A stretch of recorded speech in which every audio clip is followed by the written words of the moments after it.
Welcome to the Power of Now What, Series 2, Still Now. In this series, I share the various spiritual practices and meditative principles that have helped me to recover from depression, anxiety, addiction, and obesity, and move into a life of peace, serenity, fulfillment, health, and happiness. I'm going to explore how these profound ancient teachings are more relevant now than ever. In the modern world, there is much psychological suffering. The anxiety, the depression, these feelings of loneliness, isolation. Many people struggle with their self-image, problems with self-esteem, self-worth, self-confidence, and struggles with identity itself. Many also find that they are lacking in a sense of meaning or purpose. And without this sense of meaning or purpose, life feels flat, dull, devoid of energy or direction. We consider these problems to be modern problems, as though they are somehow caused by our current cultural and technological way of living. But these problems have been going on since the dawn of humanity. These are not new problems. They have not been caused by the modern world, but are actually inherent to the human condition. Many spiritual practices and meditative practices were developed as a remedy for this very suffering, this psychological suffering, the anxiety, the lowness, lack of meaning, lack of purpose, problems with identity and image.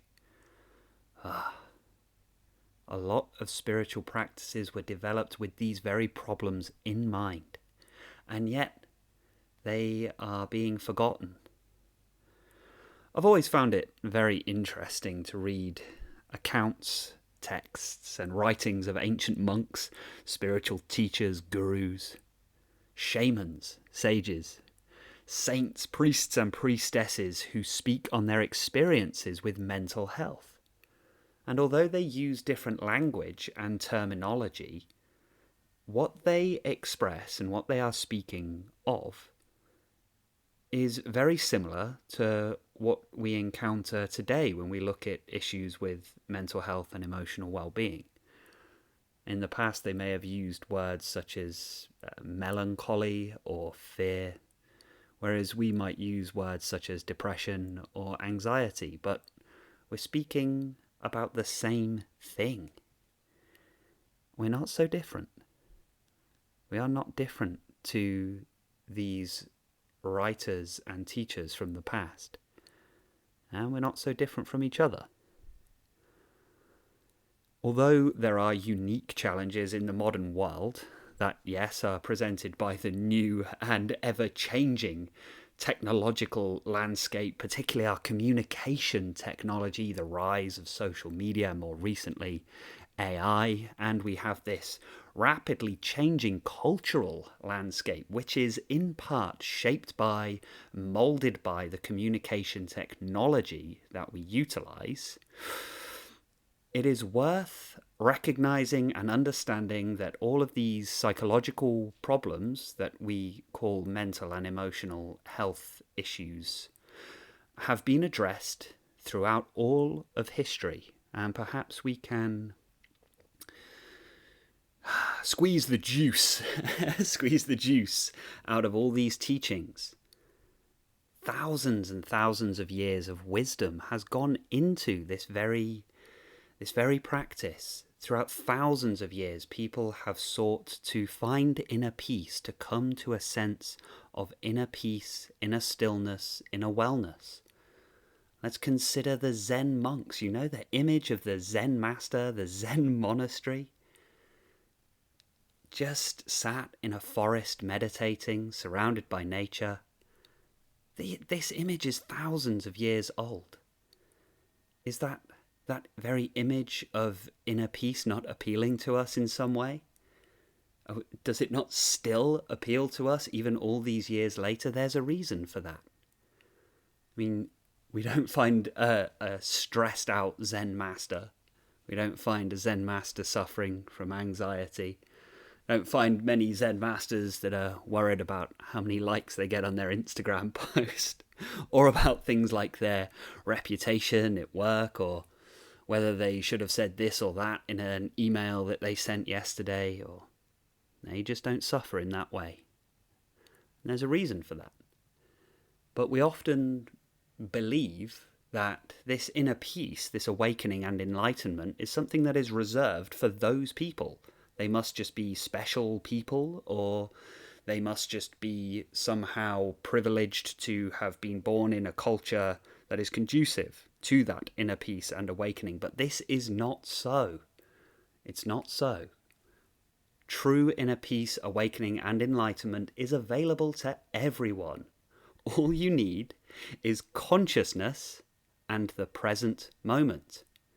And I guarantee if you are listening to my words right now, you have both consciousness and the present moment. Inner peace is not reserved for people who are different from us, but is available to you now, this very moment, this very day.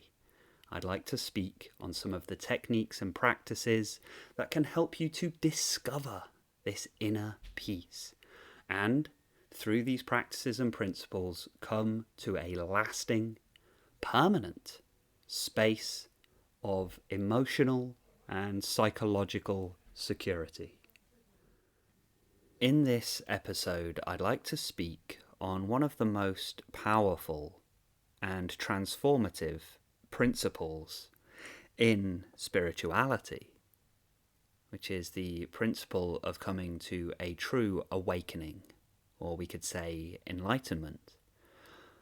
But I'm going to do this without using any spiritual terminology or language at all.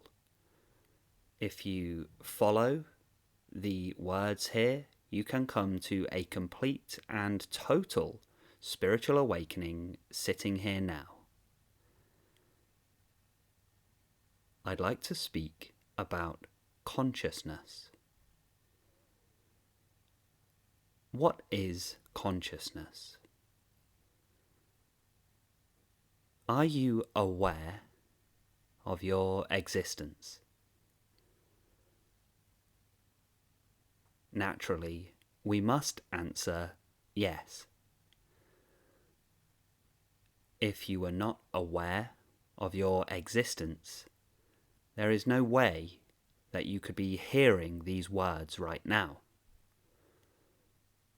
In order to hear and understand the words that I'm speaking, you must be aware of your existence, which is to say, you must be conscious that you are having an experience. The words that I am speaking currently, you are experiencing them. You experience hearing sound and interpreting the meaning of these words. Therefore, you are currently conscious. In our ordinary way of experiencing life, we place the majority of our attention on that which we are experiencing. But what if, just for this time now, you became conscious of experience itself?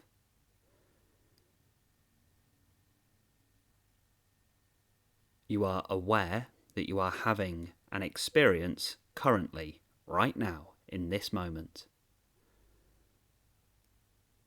But just for this time, disengage your attention from the content of experience, whatever that experience contains, and instead, just becoming very interested in the awareness itself.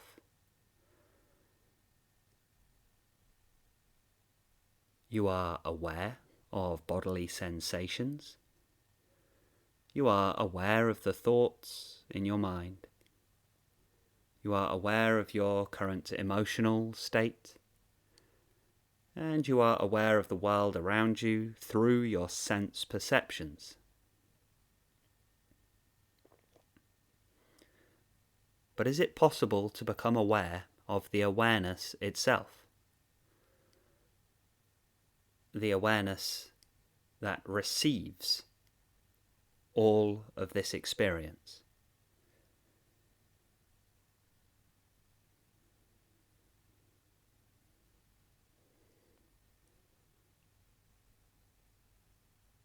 Becoming conscious of consciousness itself.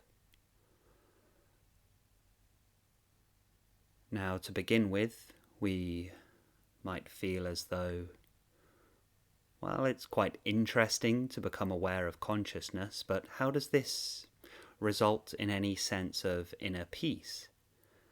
I mean, after all, you may become aware of a negative state of mind, and just becoming aware of this negative state of mind doesn't really seem to change the negative state of mind. It doesn't change the negative state of mind into a positive state of mind. It just results in an increased awareness, and that is all. But herein, let's see if we can deepen this exploration. When you are aware of this negative state of mind, let's say we're feeling anxious or low, and you're aware of this. Now, if you are aware of something, it stands to reason that you are not the thing that you are aware of. If you were to open your eyes and observe a tree in the distance, you can observe the tree, but this does not mean that you are the tree. It just means that you are observing the tree. So if we introspect into our inner world and become aware that we are experiencing a negative state of mind, we recognize that we are the observer of the negative state of mind, and we are not actually the negative state of mind. Beginning here, to just feel there is a sense of peace from this recognition.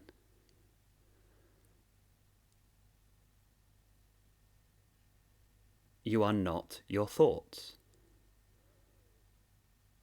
You are the observer of your thoughts. Now, if you are the observer of your thoughts and not your thoughts, then you are somehow much safer from your thoughts than you may previously have imagined. The same goes for our awareness of the external world through our senses. You are conscious of the senses, but you are not the senses themselves. The same even goes for our bodily sensations. You are aware of your bodily sensations, but you are not your bodily sensations.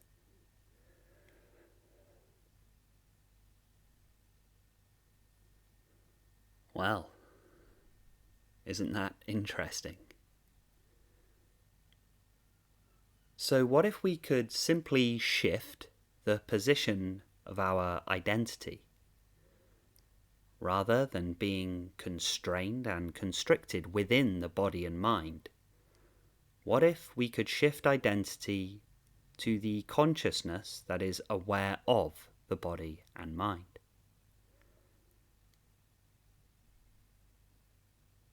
Does this not change things? Does this not alter the way in which you experience life?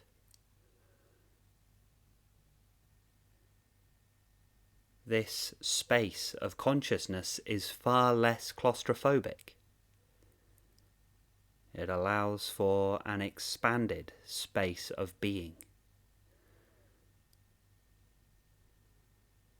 And from this position of consciousness, just being a neutral observer of the body and mind and the external world, we find that we can observe with neutrality, meaning we are not placing any judgment, opinion, or analysis on that which we are observing.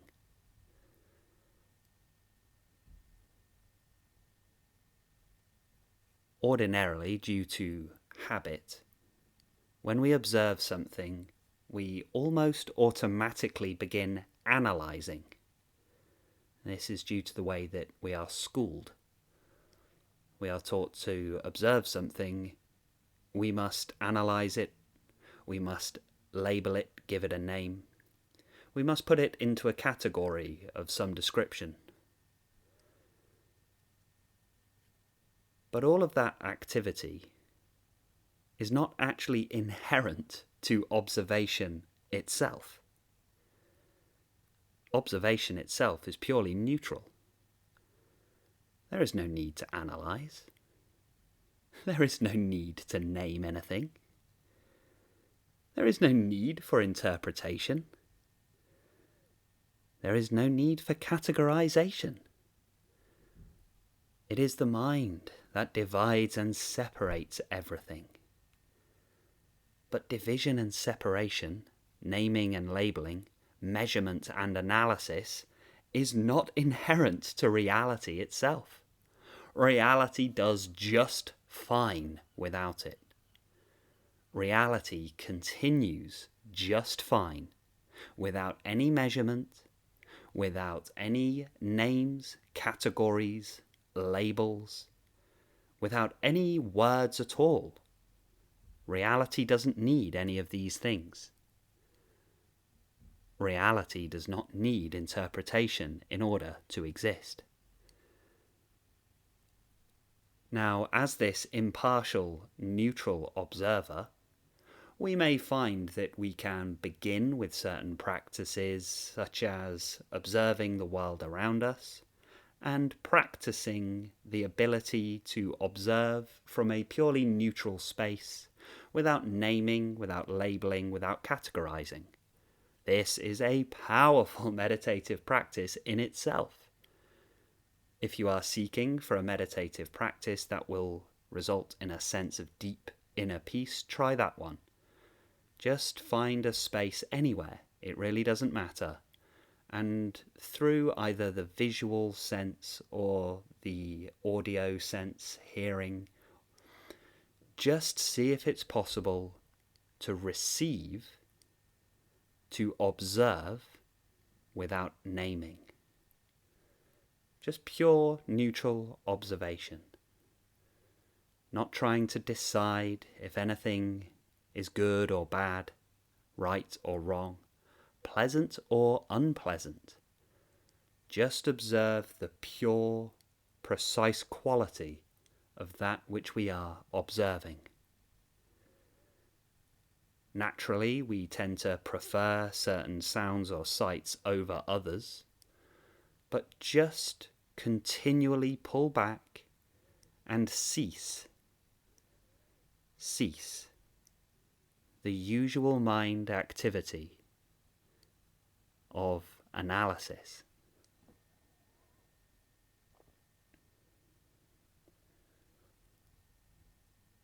Now, we may find it's easier to practice this neutral observation to the external world, that which we observe outside of the body and mind, than it is to practice this on the internal world, the things inside the body and mind, so to speak. Not that there is such a division. Again, the division of external and internal is something that was created by the mind. There is no division. There is no separation. There's no such thing as internal or external, All is one unified whole. But we'll get to that. Just for simplicity's sake, let's assume there is an internal world of thoughts and feelings and bodily sensations.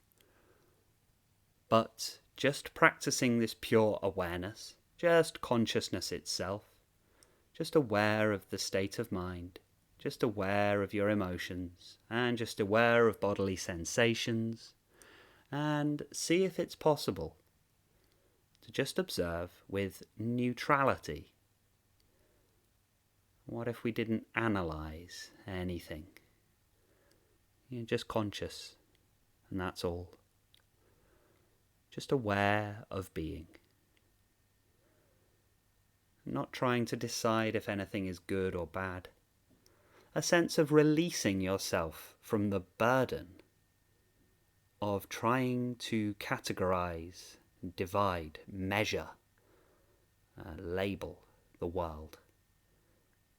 That was never your task. You should never have been given that responsibility. It's not your responsibility to decide whether anything in the external or internal world is good or bad, right or wrong, pleasant or unpleasant. These things are inherently natural to reality itself. Just don't get involved. This is the space of neutral observation, and herein we begin to liberate ourselves, no longer limited to the constraints of a singular, finite, separate body and mind, but instead enjoying simply the awareness of being. Just aware, just aware, just aware. In exactly the same way that the open, empty sky does not mind whatever weather arises within it, stormy skies, light skies, small clouds, large clouds, dark clouds, white clouds, doesn't matter. From the perspective of the sky, all is well, always. This is how the recognition of consciousness provides the deepest, most profound, and permanent inner peace. Because consciousness itself is not subjected to that which it is experiencing. It is aware of experience, but it is not limited to experience. In the same way that the weather arises within the sky, but the sky itself is not limited to one type of weather. The sky is just the space in which all weather appears, continually coming, staying, and then going, continually changing. But the sky does not come and go. The sky does not change. The sky does not transform at all. The sky is simply the space in which all the shifting, changing forms appear. This is the truth that is recognized upon spiritual awakening and enlightenment. You are actually the consciousness in which the body and mind is appearing, and it is not the case that consciousness appears within the body and mind. It's actually the other way around. Whew.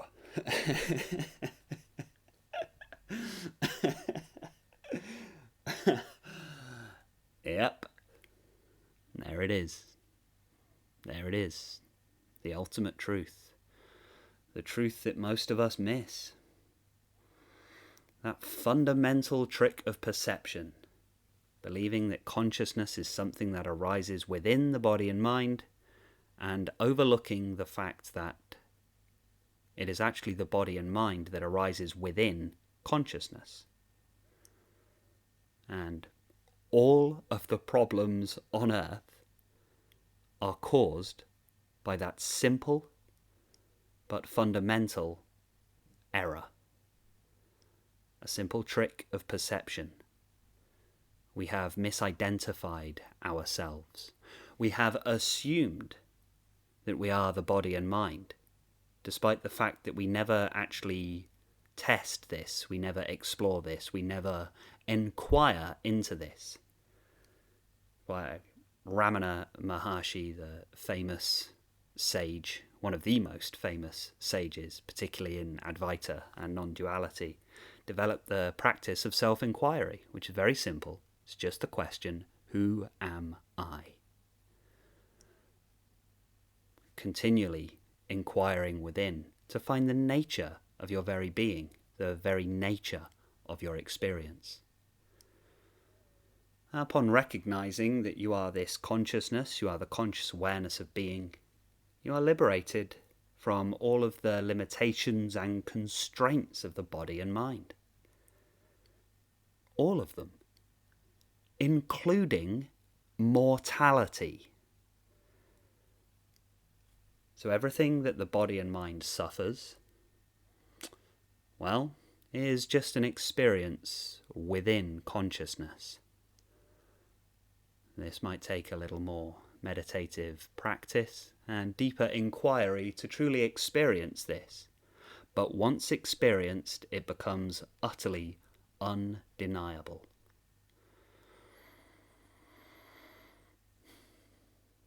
The first aspects of our suffering that falls away upon this true glimpse into the awakened consciousness is all of the suffering that is contained within our personal story, the story of you. Ordinarily, we walk around with a kind of story, a narrative that plays in our mind, as though we are the protagonist and all of the other people that we encounter are like side characters in this story. And you may perceive that this story has a beginning, a middle, and will have an end at some point. This is the story of you. If we imagine this story like a book, just do this practice now. Just close that book. And there are no characters. There is no story. There is no narrative. And consciousness was aware of things unfolding, but it is the sense of being an individual person that creates the narrative. What if we simply got rid of the narrative, got rid of the story? And so much of the emotional turmoil and suffering that we ordinarily experience, particularly problems such as self-image, self-esteem, self-worth, self-confidence, these all belong to this story, this fictitious story. Stories may point to some kind of truth, but they are stories nonetheless. Now, in these particular talks, I try to relate these deep, powerful spiritual practices and pointings to the modern world, and in the modern world we have a hyper-fixation on these images of self-esteem, self-worth, self-confidence, self-belief. Do you notice the common word in all of those issues? Self. We have become self-obsessed. But we have misidentified who the self is. We believe the self to be the protagonist of this story unfolding. And it is this misidentification that is causing all of these issues regarding the self. It is this egocentricity. It is this self-obsession that causes us to suffer unnecessarily. All of those problems relating to feeling like we're not doing well enough in life, or we're worried about how we're perceived by others. We're worried about whether we're seen to be good people or bad people. Constantly stuck in this ultimately delusional belief. The belief in being a protagonist of a story. So let's just try this now. Just close that story, put it back on the shelf. You can get it back later if you wish, or you might want to just leave it on the shelf. Either way is fine. And just be for a moment.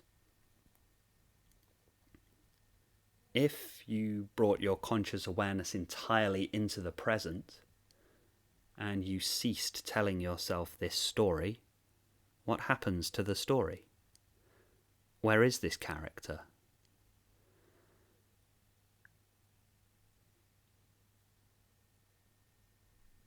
Now, some of the things that got closed with that story is your name, your history, your future, any numbers that you feel represent you in some way.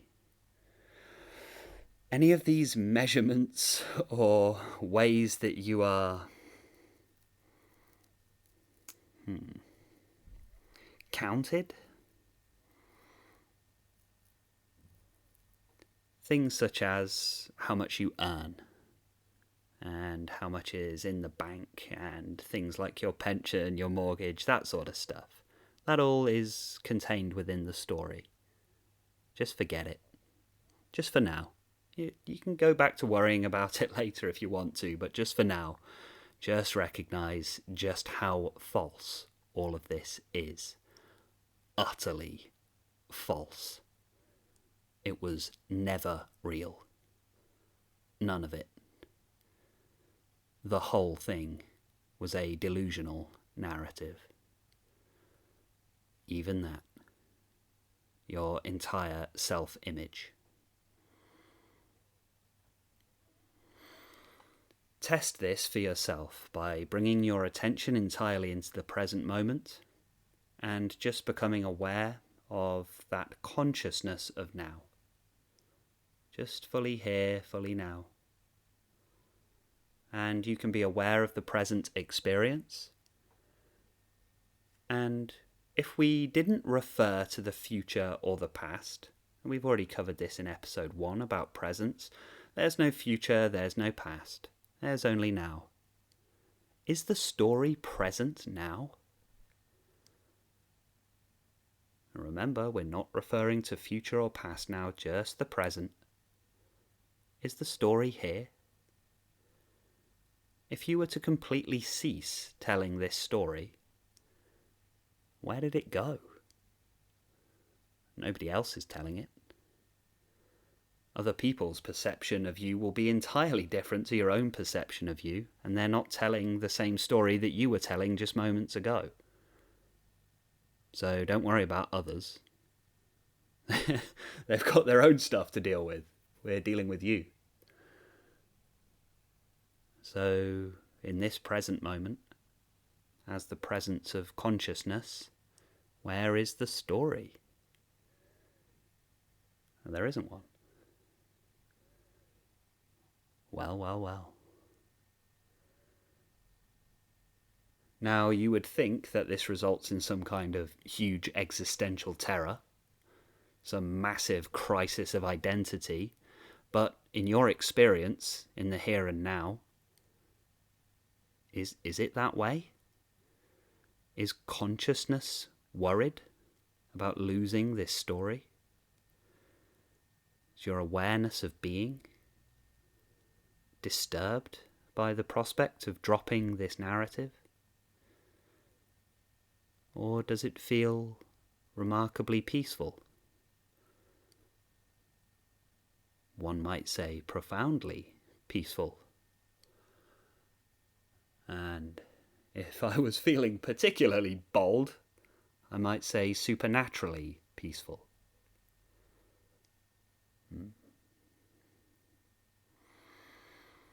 So if we've completely discarded this narrative, we find that we have almost inadvertently arrived at what many of the most advanced spiritual practitioners are striving for, which is something they term ego death. I prefer the term ego resolution. It's been said in many different ways. The ego being that deeply ingrained belief, the belief in the personal narrative, the belief in the personal story. And if we simply discard that belief, we find there's no more attachment to the story, and all of the suffering that was previously being experienced in relation to this story has simply vanished. And there was nothing that needed to be done, really. Nothing at all. We didn't need to fix any of the issues in the story. What we actually had to do was recognize that the story is just a story. A fiction. It seemed very real, but ultimately was illusory. An illusion. When we speak of awakening, this is what is meant. Awakening from the illusion. Awakening from the dream. The dreamed character. The illusion of being an ego. The illusion of being a narrative. We awaken out of this. And in exactly the same way that one awakens from a nightmare and feels relief from all of the struggles that were contained within the nightmare, so too we feel this same sense of profound relief upon waking up. Waking up from the illusion of the previous way that we were experiencing life.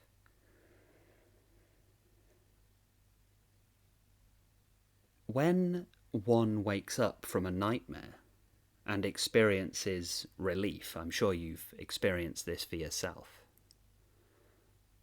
the relief that is felt is not felt because you defeated the monsters in the nightmare or overcame the conflict and turmoil that was present in the nightmare.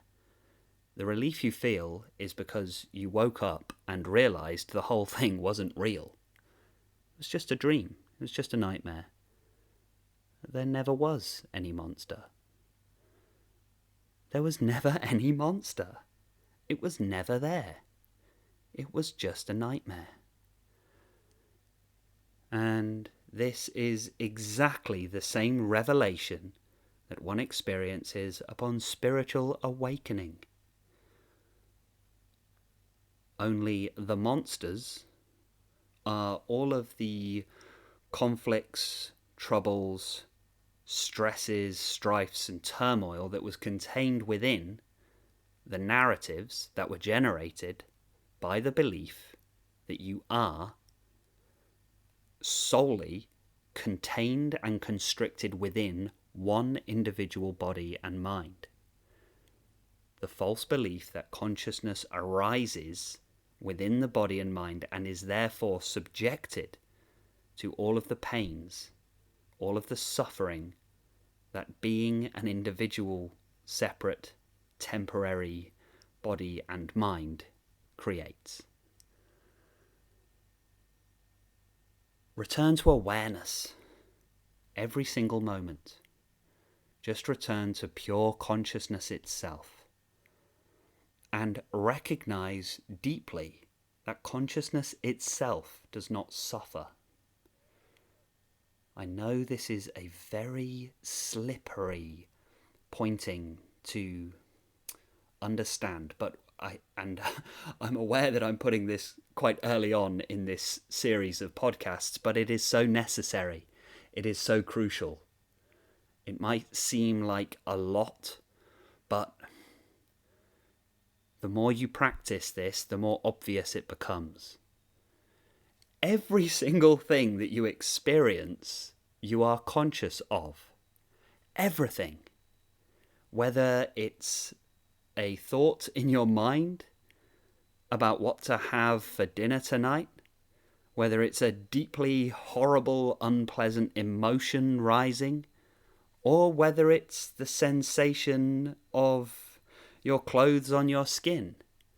They all are experienced within the same awareness.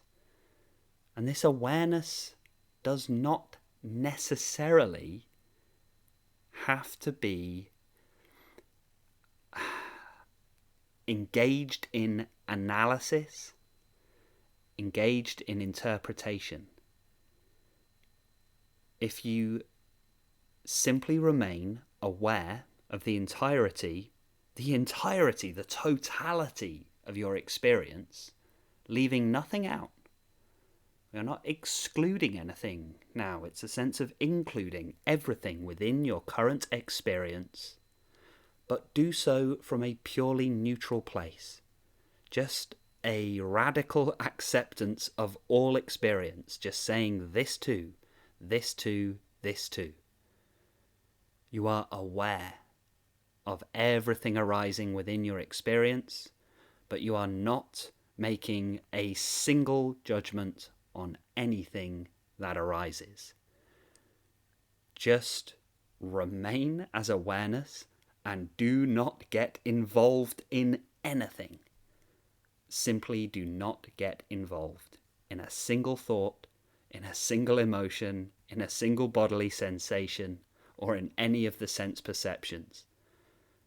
Just regard the whole thing as totally unimportant. Just be disinterested, which isn't to say neglectful. You still continue to look after your body. That's fine. Only just from a much more neutral space.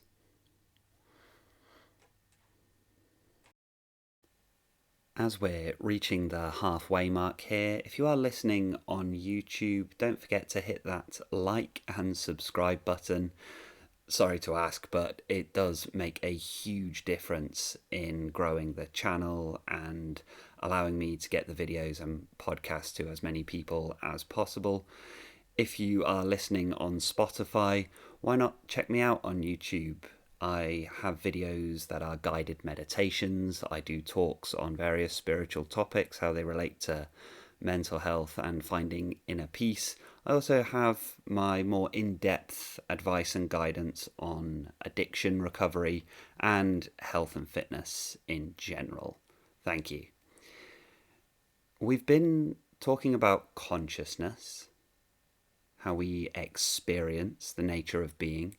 I'd just like to go a little further into how we can utilize this newer understanding of consciousness to help us improve our mental health and well-being and come to a secure place of inner peace, to find an inner peace that pervades through our experience of life in daily life at all times.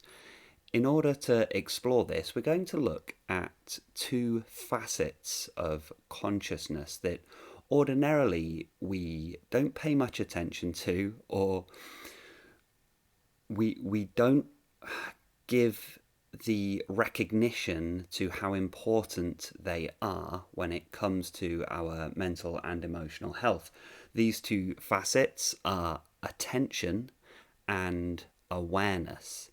And if we come to a nice deep understanding of both attention and awareness, how they relate to each other and how they relate to thoughts, thinking, emotions, and even bodily sensations, then we can gain a very deep understanding of ourselves, and we can recognize the surprising power that each and every one of us has in terms of where we place our attention. We have to recognize just how valuable our attention is and the massive difference that it makes to our general happiness about where we habitually place our attention.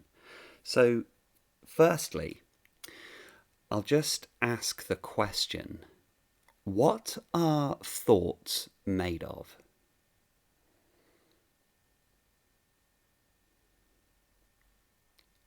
It's an interesting question, isn't it? I mean, thoughts and thinking dominates a large part of our lives. Thoughts and thinking are a crucial part of all of our decision making. They certainly influence all of our decisions that we make, small or large, whether we're deciding what to have for dinner tonight or deciding on which career to take for our entire lives. It's thoughts and thinking that decides this. And thoughts and thinking is a primary element of our experience all day, every day. We spend a lot of time thinking. We think about every element of our lives. We think about our work, we think about our relationships, we think about our health, we think about the world. We think about everything. But have you ever stopped and asked the question, what even are thoughts? What are they made of? What is the substance of thought? What is the material out of which thoughts are constructed or made, or what are they?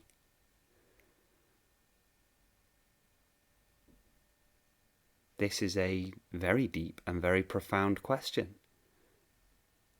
And how interesting it is that we very rarely ask any questions along these lines, despite the fact that thoughts are clearly such a primary element of our experience and a huge deciding factor in the quality of our life. A lot of our suffering is cognitive in nature. As one famous quote says, we suffer more in our mind than we do in reality. I believe that's attributed to Thich Nhat Hanh. We suffer more in our mind than we do in reality. There is so much suffering that happens in our thinking about things. A lot of our suffering is contained within our narratives. A lot of our suffering is contained within the analysis of our life and our interpretation, our trying to decide if something is good or bad, right or wrong. In our narratives, feeling like the world has been unfair to us, or perhaps in our narratives of us feeling like we have done some wrong ourselves and wronged the world. A lot of this happens in thought. So it's worth just understanding, what is thought at all? What even is it? Let's ask that question. What is thought made of?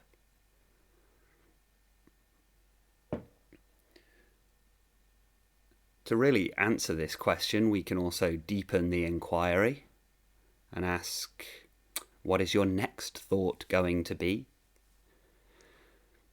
And where do thoughts arise? Where actually do we experience them?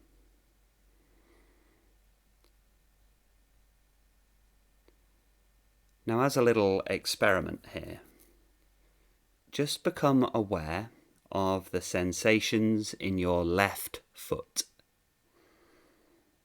Even if it's fairly numb or fairly blank, fairly innocuous, there's not much going on there, just become fully immersed in the awareness of your left foot, the sensations therein of your left foot. And also pay attention to your awareness of your current thought. Whether you're thinking in words at the moment or visual images or whatever it is, just become aware of the current thought and the sensation in your left foot. Now, where do both of these take place? Both the sensations in the foot and the current thoughts. Where do they take place? And remember, I'm speaking about the awareness of these things, not the actual things themselves, but where is the awareness of those things?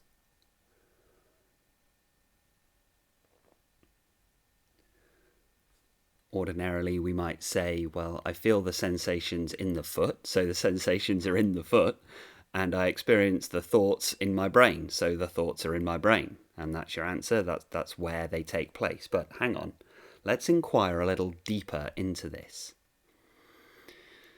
Do you experience the sensations of your foot in your foot? And we're talking about the experience now.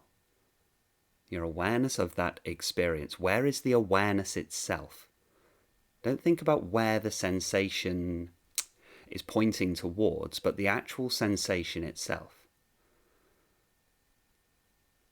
And beginning to ask, do we experience the sensation within the same place that we experience our thoughts?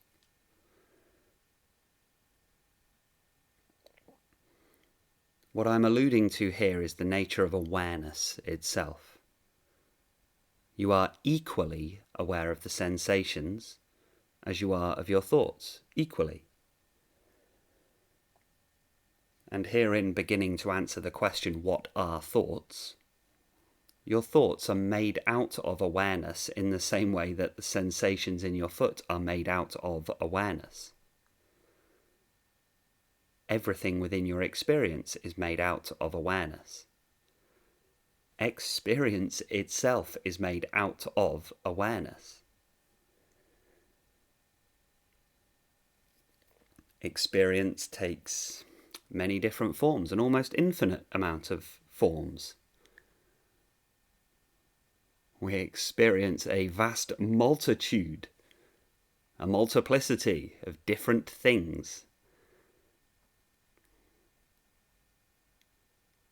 In any given day, you'll experience thoughts, feelings, emotions, you'll experience bodily sensations, you'll experience your sense perceptions, receiving the information from the world around you, and your thoughts and thinking will collate all of this and condense it into a framework that could be considered a kind of a narrative.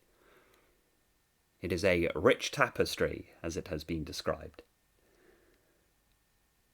But all of that experience takes place within awareness. And, well, here's the part that'll really bake your noodle, so to speak. All experience is made out of awareness. Despite the differences, despite the different colours and sensations and thoughts and thinking and images, everything feels very, very different. Your sense perceptions feel very different from your thoughts. The outside world feels very different from the inside world, and yet everything shares one factor in common. Everything in life is experienced, and all experience is made out of awareness. Therefore, your life is made out of awareness.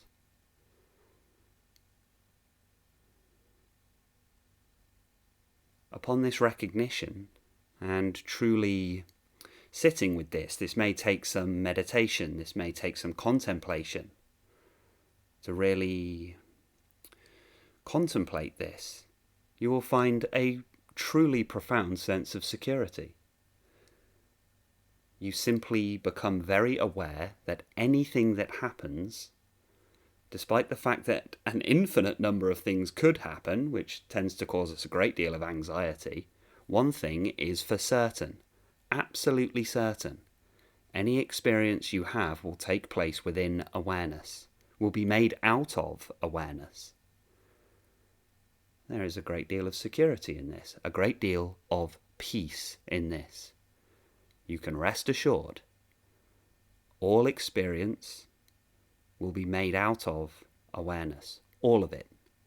It's not possible to have an experience that you are not aware you are having.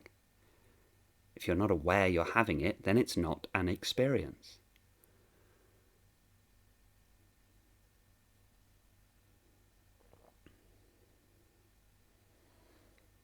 One analogy for this that I quite like is the whirlpool in the water.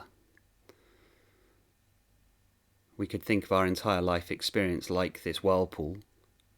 It's a pattern, an energetic pattern. It has movement to it, and it seems to have a form and a shape of its own. But the whirlpool is made out of water. Just as our lives have a pattern, a shape, an energy to them, and appears to be its own separate solid thing, In reality, it's all just made out of awareness. It's made out of the same substance as everything else.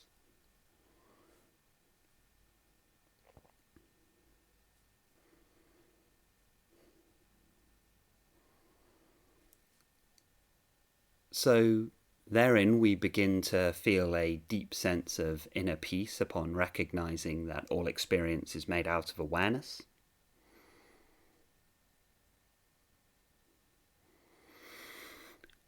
We then also can come to this recognition that awareness itself is always peaceful. Because awareness can be aware of pleasant and unpleasant experiences, but the awareness itself remains the same.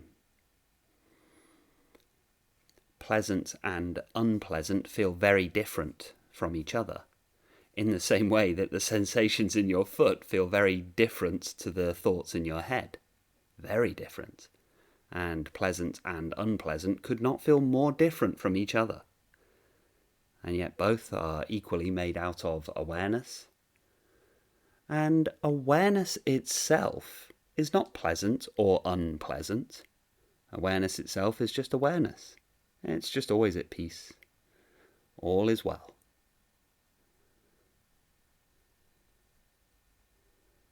And just stay with that for a while. Just understand this and just allow your experience to soften, allow yourself to expand, allow yourself to dissolve, perhaps like the whirlpool running out of energy and just getting broader, wider, and what was a tight, rapidly spinning whirlpool maybe just expands and widens. As Rumi said, flowing down, down, down into ever-widening rings of being. Perhaps the whirlpool can simply expand, and just like your experience of life, upon finding that inner peace, all of that tension, that tightness, all of that cognitive pain and turmoil and suffering, we're just removing the energy from all of that tightness, all of that suffering, and just be the awareness itself. Just recognize you are the water, you are not the whirlpool, you are the water.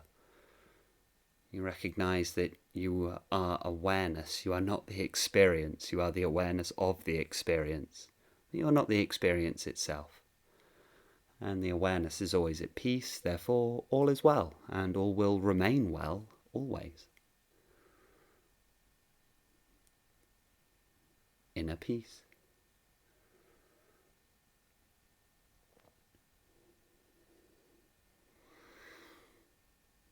So that is how the deep understanding of awareness can help us to resolve a great deal of our cognitive suffering. If we lessen the importance of thoughts, thinking, cognition, and really understand what thoughts, thinking, and cognition is made out of, then things like anxiety, worry, rumination, overthinking can simply no longer stand. We've come to the experienced understanding that all experience is made out of awareness. I'd like to focus now on thoughts and thinking being made out of awareness. After all, we are looking at how to improve mental and emotional well-being, and those things are cognitive in nature inherently. Mental, after all, means mind. We may rightly inquire that just because I am aware that my thoughts are made out of awareness, how is that going to improve my mental and emotional health? After all, just because I'm aware that my thoughts are anxious and my anxious thoughts are made out of awareness, that doesn't make the anxious thoughts any less painful. It doesn't make them any less unpleasant. And if you suffer in your thoughts from very unpleasant thoughts, overthinking, very negative thoughts, intrusive thoughts, anxious thoughts, a lot of rumination, all of those sorts of things. You may rightly ask, just because I now have this knowledge that thoughts are made out of awareness, that doesn't necessarily improve my mental health, does it?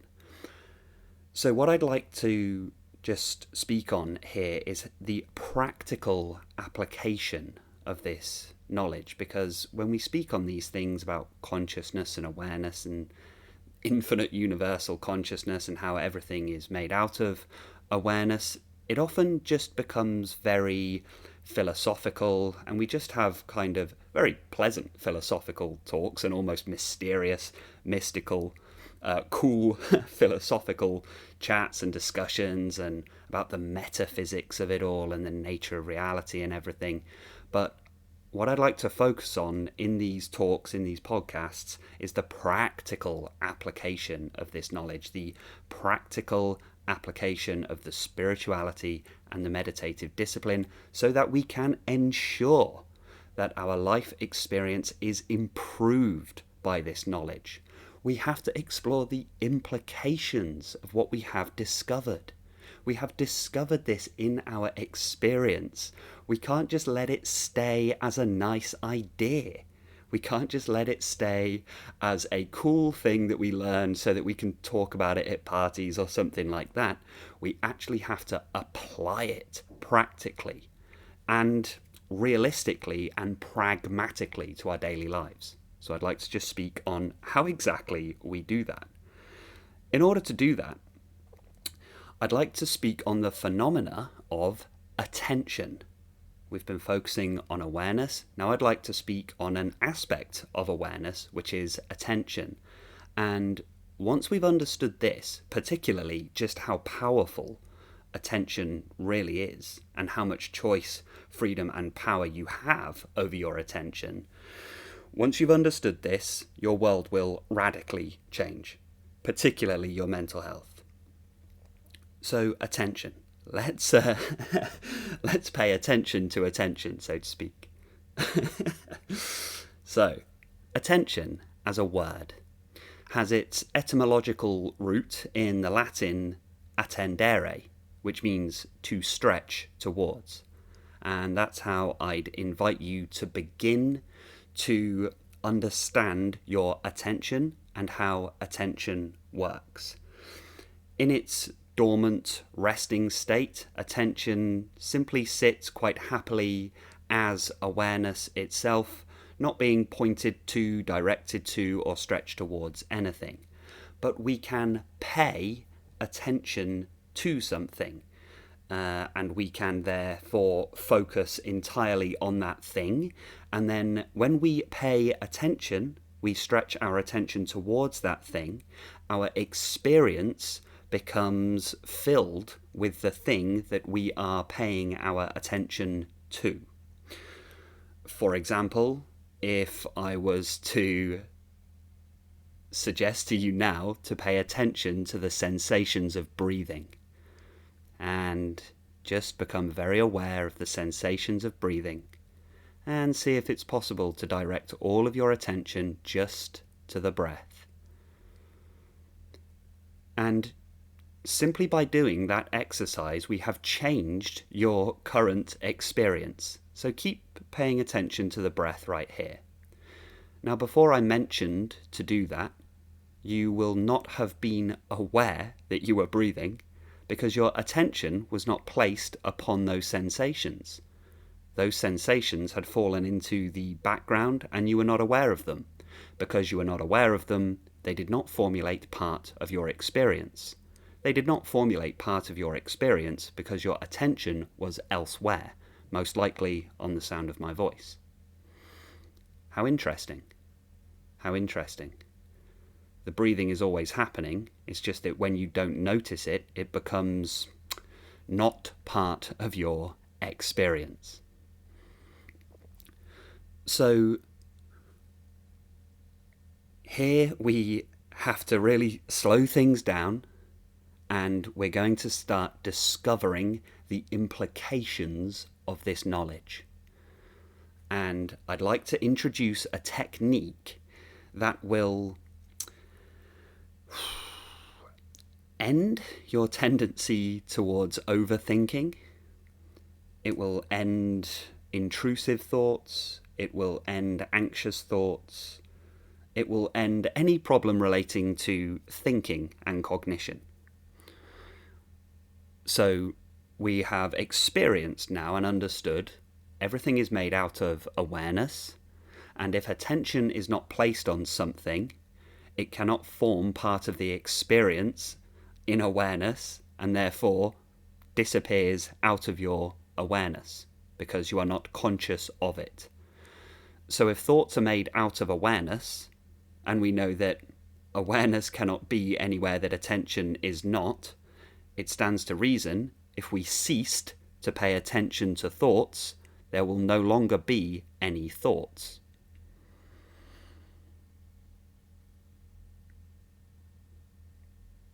So, stop thinking. Pay attention instead to anything other than thought. The most powerful way to do this, I've already mentioned, pay attention to the breath, and only to the breath. Just fill your experience with the sensations of breathing, and only that. Notice that there will still be residual thoughts that come into the mind, but now, simply by recognizing that attention is a conscious choice, choose instead to focus on the sensations of the breath and not to the thoughts. Now, by doing this, you will come to a profound and profoundly liberating and freeing realization. When you cease paying attention to thoughts, they are no longer there. They do not exist. They cannot exist outside of your experience because they are made out of experience. They are made out of awareness. So if you simply choose to pay attention to anything other than thoughts, the thoughts disappear. No thinking, no problem. The Buddhists call this the state of no mind. We sometimes get a little uncomfortable with this idea. After all, we live in a very mind-centric culture. In our culture, we kind of revere thinking. We kind of hold thinking in very high regard. And if we were going to insult somebody, we might say they are mindless or thoughtless. But in an Eastern country, if they were steeped in Eastern philosophy, to call somebody mindless or thoughtless would actually be a compliment. It's an enlightened, very conscious way of being. How interesting. We just live in a very thought-centric culture over here. So that is one reason why we kind of get a little bit hesitant when we start going into the area of stopping thinking. But we know how painful thoughts can be, and we suffer so much in our cognition. As one famous quote says, "We suffer in our mind, we don't suffer in reality." I believe that's attributed to Thich Nhat Hanh. So, return to the practice. Just focus on the sensations of breathing. And when a thought seemingly arises to try and pull your attention away, simply do not pay attention to the thought. Stop thinking. Just breathe and pay attention to the breath. Now, you may adapt this practice to whatever you find can hold your attention that is not cognitive, but I would suggest to try and find something that is very calming and peaceful to direct attention towards. So, don't turn Netflix on or whatever it is, because that is not conducive to inner peace, really. It's very frantic, very busy, and leads to more thinking. So some of the things that I like to use as the object of the focus of attention might be the sensations of the breath, the sensations in the body. If I can isolate a sound that I can hear, perhaps the bird song, even traffic noise, I find quite good for this. Or even if it's just silence around you, just paying attention to the silence. The sense perceptions are a very good gateway into peace for this reason. You can simply pay attention to them entirely and just do not progress to the thought stage of perception, because we have been taught that to observe something is to analyze it, to interpret it, to name it, to label it, to divide it up, to categorize it, and we're not interested in doing that now. Instead, when you observe something, simply do not progress to any analysis or interpretation. No mind activity at all is required. Simply focus on anything other than thinking and keep your attention there. Isn't this curious? The power that you have, the freedom that you have in the direction of where you place your attention. It is perhaps the most powerful thing that we have. And it's certainly the most free element of our experience, and I'll explain what I mean there. Often the question comes up, particularly in spirituality and philosophy, regarding free will. Do we have free will? You know, it seems kind of obvious. We say, well, yeah, obviously I've got free will. I'm in control. I'm in charge of my choices. But when we inquire a little deeper, we think, well, do I though? Do you know what your next thought is going to be? If you don't know what your next thought is going to be, and you don't know what the circumstances of the day are going to be, then how do you know what decision you're going to make? And if we are encased in flesh and blood bodies with all of the limitations, all of the needs, all of the desires and all of the fears that it has, but you didn't design the body, you didn't design the mind, so you didn't really have a choice in the available options that you can pick from. Those available options, although we feel that we have the free will to choose from all of those options, we didn't decide what the list of options was going to be. We have a finite amount of options to choose from in our lives. And it's shockingly narrow when you really start to look at things. And this often kind of sounds kind of terrifying and limiting when you first come across this way of thinking, but ultimately it's incredibly liberating, because it means you can kind of take your hands off the wheel, so to speak. You just start to realize that body, mind and world is kind of all automatically unfolding itself, and you don't have very much say in anything at all, really. So let go. Let go. Just let it all be. Let it all unfold naturally, in its own time, in its own way. Why get involved at all? You never really had much control. And reality doesn't need you to get involved in order for it to continue just as it always does anyway, including your body and mind. So, don't worry about it. Anyway, that's a kind of brief overview of the free will thing. Very brief, I might add. But I find it's very interesting when we come to attention itself. So as I mentioned there, we don't know what our next thought is going to be, so we have no choice over which thoughts we're going to have. However, you do have the power to choose the direction of your attention. You have that power. And that is free will. Perhaps that's the only free will that we have, the power of where we direct our attention. I can't control what goes on in the world, but I can control which parts of the world I choose to pay attention to. And by choosing to pay attention to certain areas of life, certain parts of the world, certain parts of your life and others' lives, they're the areas where you will begin to develop something of a sphere of influence. And if you go to those things with good intentions, healthy intentions, sincere, pure intentions, then you can improve your own life and the lives of others. But it's going to begin with understanding how attention works, and really understanding that attention is the last bastion of freedom. That's how valuable attention is. It's priceless. There is a reason we use the phrase to pay attention. Why do we say to pay attention? To pay? To pay is something where we hand over of something of value in order to receive something. That's what paying is. You pay the price. So why do you pay attention? Because it's valuable. Very valuable. But a lot of people don't even realize just how valuable that is.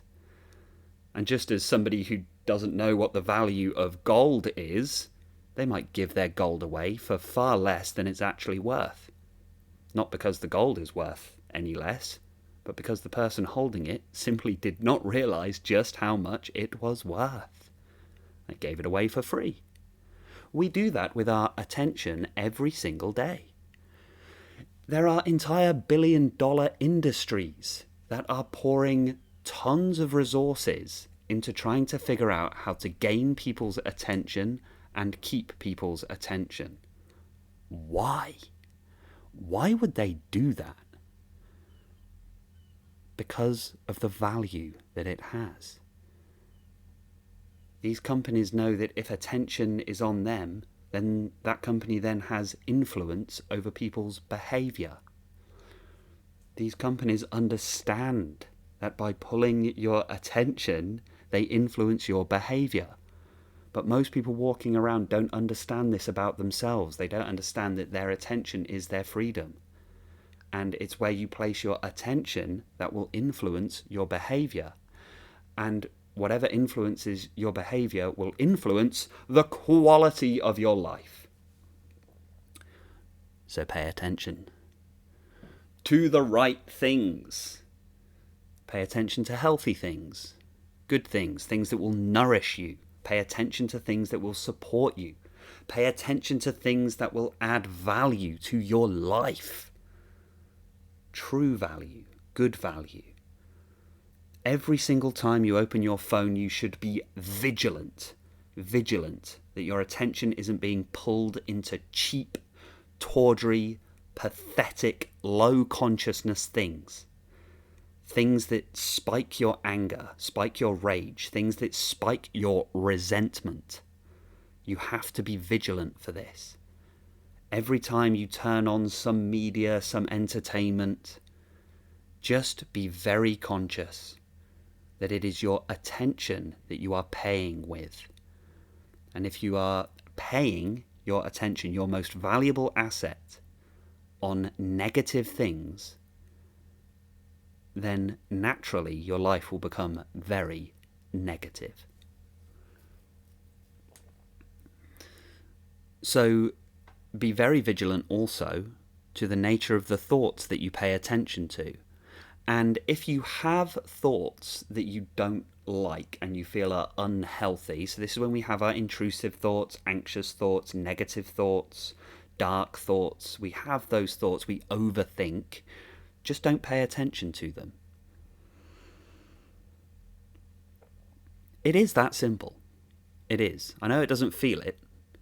Simple, yes. Easy, no. And I'm not trying to be patronizing. I've been through all of this. I've been through the whole process. I used to overthink. I used to be anxious. The whole thing. And if somebody said, well, why don't you just stop thinking? I'd have told them... I'm not allowed to swear on this podcast. But I'd have told them to buzz off. I'd have said, shove off, buster. But probably in slightly stronger terminology than that.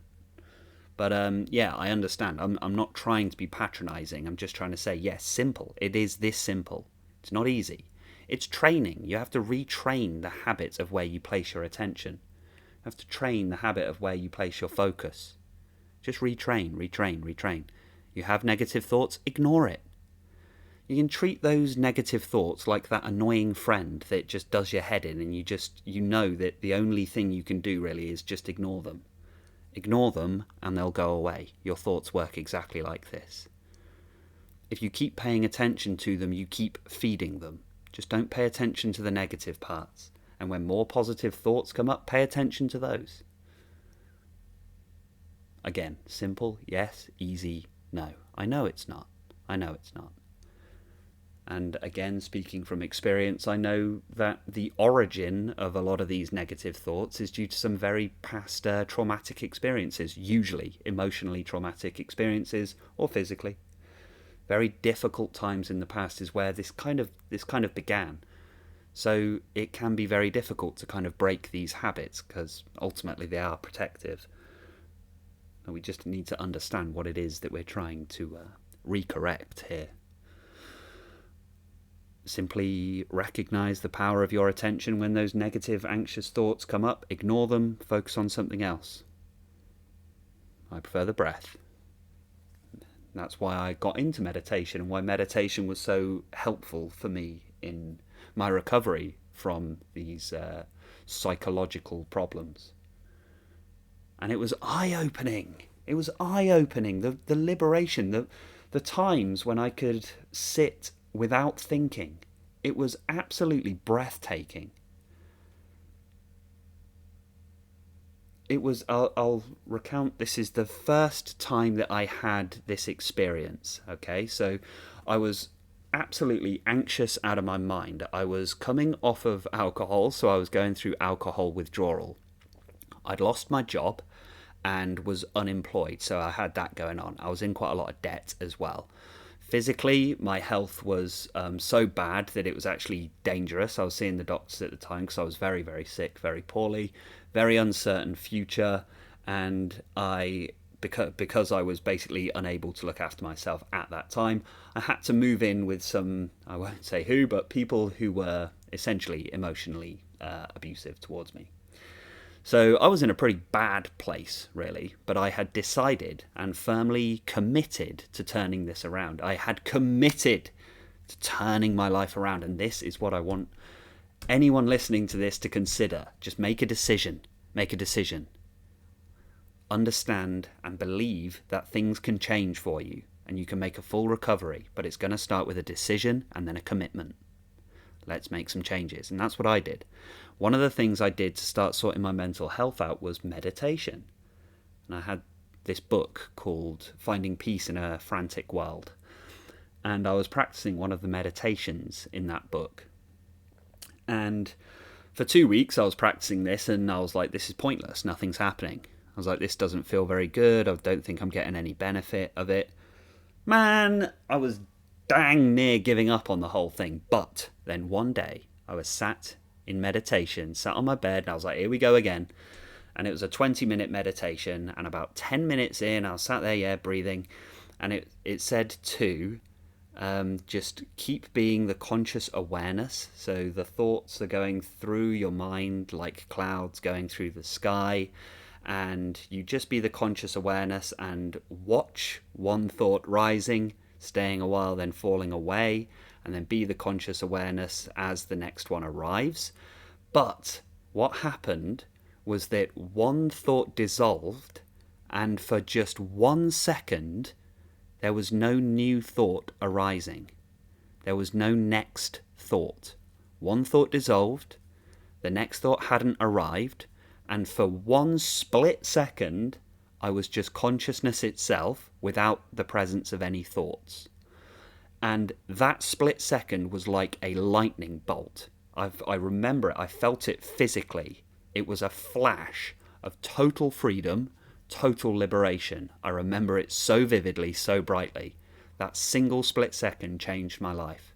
Because I thought, hang on a minute. Oh, wait just a second here. If I'm observing my thoughts, then I'm not my thoughts. And I thought, if I can still be conscious without the presence of thoughts, then I must be the consciousness. And previously I thought, no, but I am my thoughts. that usual way of thinking, I am my brain. But something changed. This was an experience. This is why it's important to experience no mind. Just pay attention to awareness itself, and that's all. So in terms of how we utilize this new understanding of consciousness in order to improve our mental and emotional well-being, that's how we do it. We actually have to practice, and a lot of the times people get very excited by certain talk and certain ideas and certain philosophies, but neglect to really go deeply into the implications of this. If you go into the implications, that's when we get into the hard wiring. We really get into the deep programming. What are the implications of this? It's the same with presence. It's like, oh, we come to this discovery, there's no future, there's no past, it's only ever now. And then we go, oh, hey, what a cool thing to discover. I'm going to go down the pub anyway. It's like, no. Don't let the mind just distract you. If you have discovered something of such profound importance, we need to investigate. And if you have suffered a great deal with your psychological health, you'll know what it's like to suffer cognitively. And so if you begin to find some sense of inner peace from this spirituality and meditation, why not go all the way? All the way. Follow this to its conclusion, all the way to the top of the mountain. Enlighten, awaken. You can do it. There's no reason why you can't. You are the same consciousness as everyone else. There is no reason you can't make a full recovery. And when you really do this, you will be stunned how quickly it happens. So today we've spoken a little on the nature of consciousness itself, how it relates to attention and awareness, and how we can utilize this knowledge and this new experience of life to drastically improve our mental and emotional well-being. Thank you so much for listening. I really appreciate it. You have paid your attention to me with these words, and I know how valuable that is. So thank you. I appreciate it.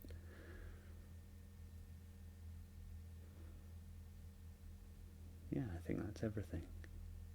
So yeah, if you listen to me on YouTube, go check me out on Spotify. If you listen on Spotify, feel free to go check me out on YouTube. You might find something of benefit there also. I do have a book called Still Now. If you want to sort of read about some of the practices and principles that I'm speaking of in these podcasts, why not check out my book Still Now. It goes into a bit more in depth, particularly on the consciousness side of things and the kind of the metaphysical awakening that we can have. But as for today, that's all. Thank you so much for listening. Take care, be well, and stay present.